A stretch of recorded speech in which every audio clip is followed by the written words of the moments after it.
Nagdurar ning haros 40 minutos ang ginibong search and rescue operation kang uson MDRRMO antes na ma-recover ang hawak ang 15 anyos na grade 9 student na nabutod sa salog na sakop kang barangay Quezon, Uson, Masbate. Mag-aalas 3 ning hapong kasudma. Sa impormasyon, alas 2 ning hapong kamparehong aldaw. Kaibang sa iyang tugang, nagpaisi ang biktima sa saindang magurang na makarigos sa nasabing salog.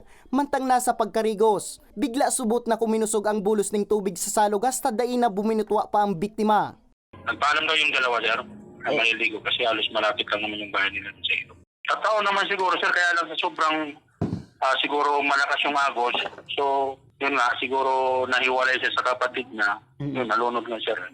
Huli sa sumbong kang mga nakasabay pa kang biktima sa pagkarigos. Tulos man na naipabot kang punong barangay ang nasabing insidente sa otoridad. Maswerte naman na nakasalbar ang tugang kang biktima.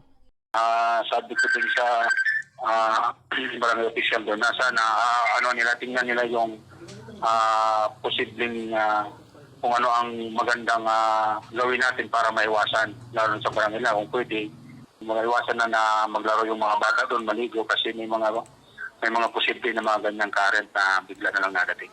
Sa presente, nakapatente na ang bangkay kang biktima sa saindang residensya. Para sa mga baretang Tatak Bicol, Nomer Corporal